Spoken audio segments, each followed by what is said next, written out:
दूर से देखने पर यह समंदर में खड़ी कोई बैटल शिप लगती है, पर असल में ये एक छोटी सी सिटी है जो आज पूरी तरह से खंडर हो चुकी है। किसी वक्त में इस छोटे से आइलैंड पर 5000 से ज्यादा लोग रहते थे और ये ना सिर्फ जापान की बल्कि दुनिया की सबसे घनी आबादी वाली सिटी कहलाती थी। यहाँ अपार्टमेंट्स थे जिनका कंक्रीट अब गल सड़ चुका है। इनमें लोगों का सामान आज तक मौजूद है। ऐसा मालूम होता है कि शायद यहाँ रहने वाले सब कुछ ऐसे ही छोड़कर यहाँ से भागे हैं। यहाँ स्कूल्स थे जहाँ कभी बच्चों की आवाजें गूंजती थीं। Hospitals, town hall, swimming pools, shops और सिनेमा समेत यहाँ वो तमाम फैसिलिटीज थीं जो किसी शहर में होनी चाहिए। पर आज ये पूरा आइलैंड, पूरा शहर किसी वीरान गोस्ट टाउन की शक्ल पेश करता है। लेकिन आखिर क्यों यहाँ रहने वाले हजारों लोगों में से आज एक भी यहाँ नहीं रहता?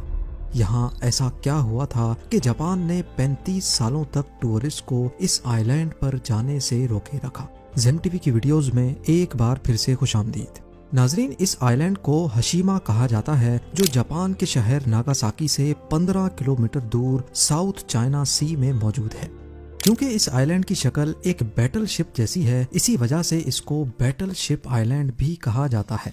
समंदर के इस हिस्से में करीब 500 ऐसे आइलैंड हैं जिनमें कोई आबादी नहीं, लेकिन हशीमा की कहानी इनसे काफी अलग है।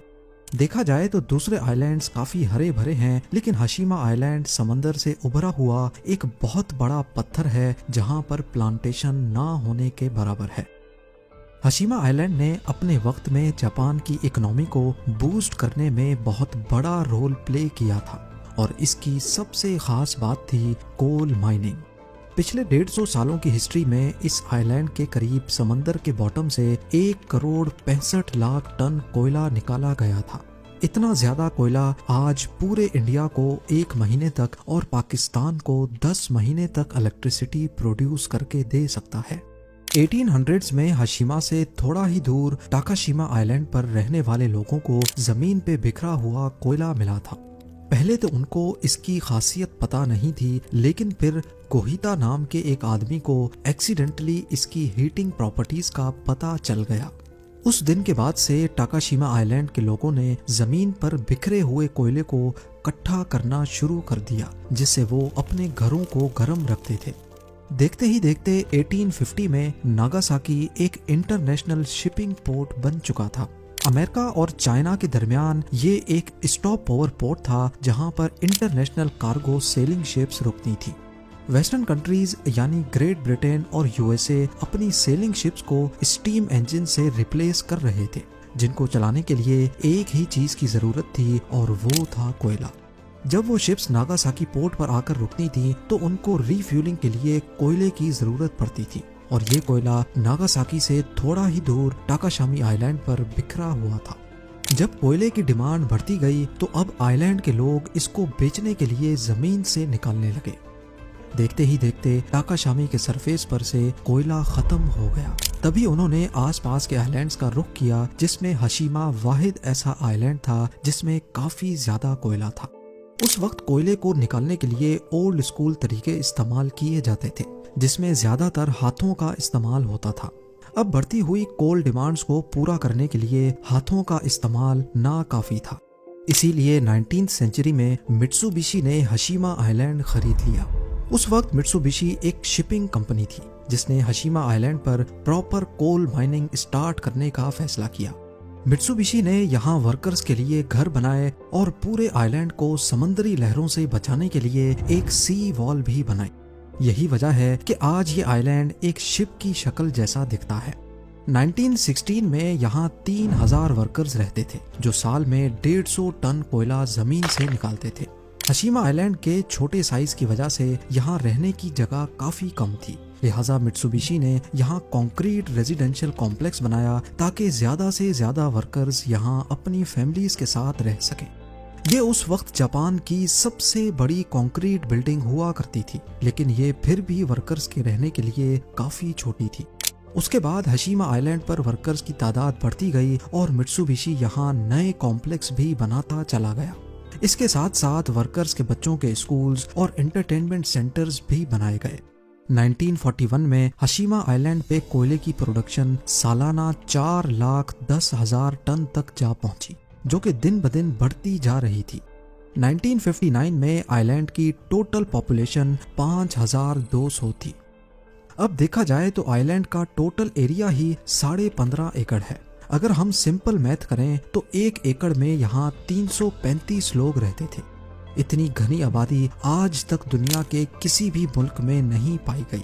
इसका अंदाजा आप इस बात से लगा लें कि चाइना, जहाँ की पॉपुलेशन डेंसिटी आज 84 पीपल पर एकड़ है, उसके हिसाब से हशीमा में उस वक्त 335 लोग 1 एकड़ में रहते थे। जो वर्कर्स यहाँ रहते थे उनका कहना है कि एक कमरा 3 वर्कर्स शेयर करते थे, लेकिन उसमें जगह सिर्फ 2 वर्कर्स के सोने की थी और तीसरे वर्कर को कबर्ड में सोना पड़ता था। माइन की बात की जाए तो वो हशीमा आइलैंड से 1 किलोमीटर नीचे खोद कर बनाई गई थी, जहाँ टेम्परेचर 35 डिग्री सेल्सियस और ह्यूमिडिटी 95% होती थी। इन हार्श कंडीशंस में वर्कर्स का काम करना किसी भी सूरत खतरे से खाली नहीं था। हशीमा आइलैंड की कोल माइन पर काम करने के दौरान कई वर्कर्स की जान भी जा चुकी है। यहाँ तक के वर्ल्ड वॉर 2 के दौरान और उससे पहले चाइनीज और कोरियन कैदियों से फोर्सफुली माइन पर काम करवाया जाता था, जिसके लिए पूरी दुनिया आज तक जापान को क्रिटिसाइज करती है। इसी वजह से वर्ल्ड वॉर 2 के बाद जब जापानीज एम्पायर का तख्त उलट दिया गया तो अपना इम्प्रेशन अच्छा करने के लिए जापान ने हशीमा आइलैंड पर वर्कर्स के लिए कई फैसिलिटीज भी बनवाई, जैसा कि सिनेमा, जिम्नेजियम, हाई स्कूल्स और एंटरटेनमेंट सेंटर्स। यहाँ ये तमाम फैसिलिटीज वर्कर्स के लिए बिल्कुल फ्री रखी गई थी, लेकिन इसके लिए वर्कर्स को आइलैंड की मेंटेनेंस में हाथ बटाना पड़ता था। यहाँ पीने का फ्रेश पानी मेनलैंड जापान से लाया जाता था, लेकिन बाद में समंदर के अंदर वाटर लाइंस बिछाई गईं जो मेनलैंड जापान से जाकर कनेक्ट होती थी। 1960s में हशीमा आइलैंड अपने पीक पर चल रहा था और जापानीज इकोनॉमी को इससे काफी फायदा भी हो रहा था। लेकिन ये वो वक्त था जब दुनिया में कोल इंजन्स का डाउनफॉल शुरू हो गया। कोयले को माहौल के लिए नुकसानदेह करार दे दिया गया और ऑयल ने कोयले को रिप्लेस करना शुरू कर दिया। इसके चलते अब इंटरनेशनल मार्केट में भी कोल की डिमांड कम होने लगी और आहिस्ता आहिस्ता कोल माइंस बंद होना शुरू हो गई। हशीमा आइलैंड पर माइनिंग वैसे ही काफी मुश्किल थी, क्योंकि एक तो ये मेनलैंड से कटा हुआ था और दूसरा साउथ चाइना सी में सुनामी और समंदरी तूफान अक्सर आते रहते थे। मित्सुबिशी ने आइलैंड के गिर्द प्रोटेक्शन वॉल तो बना रखी थी, लेकिन इन तूफानों की वजह से अक्सर ये वॉल टूट जाती थी, जिसकी वजह से इसकी रिपेयरिंग पर भी एक्स्ट्रा खर्चा आता था। इन सब डिफिकल्टीज की वजह से अब हशीमा कोल माइन प्रॉफिटेबल नहीं रही थी। 1970s में मित्सुबिशी ने 2000 वर्कर्स को निकाल दिया या उनको दूसरी फैसिलिटीज में एडजस्ट कर दिया और फिर फाइनली 15 जनवरी 1974 में कंपनी ने ऑफिशियली हशीमा कोल माइन को बंद कर दिया। बिना जॉब और रोजगार के हजारों वर्कर्स ने रातों रात हशीमा आइलैंड को छोड़ दिया। हशीमा आइलैंड की हिस्ट्री में इंसानों की पूरी एक नस्ल यहाँ बड़ी हुई थी, लेकिन वो सारी यादें उनको यहीं छोड़कर जाना पड़ा। आज हशीमा साउथ चाइना सी में एक भूला हुआ खंडर आइलैंड का मंजर पेश करता है। कई सालों तक जापानीज गवर्नमेंट ने इस आइलैंड को सील रखा था और इसकी वायोलेशन करने वाले को सख्त से सख्त सजा दी जाती थी। कई लोगों का कहना था कि जापान यहाँ फोर्स्ड लेबर कैंप्स की असल हकीकत दुनिया से छुपाना चाहता है, लेकिन जापान का कहना था कि ये रूल उन्होंने आइलैंड पर चोरी रोकने के लिए बनाया है। हशीमा को 21st सेंचुरी में दोबारा से डिस्कवर किया गया और गोस्ट टाउन की शक्ल में ये काफी फेमस भी हो गया, खास तौर पे उनके बीच जो घोस्ट टाउन्स या खंडरात देखने के शौकीन थे। 2005 में जापान ने हशीमा आइलैंड को ऑफिशियली टूरिस्ट के लिए खोल दिया। ऑफिशियल्स ने कई बार यहाँ बिल्डिंग्स की रिपेयर की कोशिश की, लेकिन क्योंकि इनका रीइंफोर्स्ड कंक्रीट काफी गल सड़ चुका है और हार्श वेदर कंडीशंस की वजह से ये काम करना पॉसिबल नहीं है। यहाँ कई बिल्डिंग्स टाइफून्स की वजह से गिर चुकी हैं और दूसरी बिल्डिंग्स गिरने के करीब करीब हैं। सिर्फ आइलैंड के थोड़े हिस्से को रिपेयर किया गया है और टूरिस्ट को भी यहीं तक जाने की परमिशन है। इस गोस्ट टाउन की लोकेशन फिल्म मेकर्स को भी काफी अट्रैक्ट करती है। यहाँ 2009 की life after people TV series shoot की गई थी। 2011 में जेम्स बॉन्ड की स्काईफॉल मूवी के काफी थ्रिलर सीन्स को भी हशीमा आइलैंड पर ही शूट किया गया था। 2009 में जापान ने हशीमा आइलैंड को यूनेस्को वर्ल्ड हेरिटेज साइट की लिस्ट में डालने की रिक्वेस्ट की थी, लेकिन साउथ कोरिया, नॉर्थ कोरिया और चाइनीज गवर्नमेंट ने इसको काफी अपोज किया। उनका कहना था कि ये उन बच जाने वाले लोगों की फीलिंग्स के साथ खिलवाड़ है जिन लोगों को यहाँ फोर्सफुली लाकर उनसे माइन के अंदर काम करवाया जाता था। आखिरकार इनके बीच कॉम्प्रोमाइज इस बात पे हुआ कि जापान यहाँ 1940s में फोर्स्ड लेबर को एक्सेप्ट करेगा और हेरिटेज साइट की हिस्ट्री में फोर्स्ड लेबर का जिक्र भी किया जाएगा।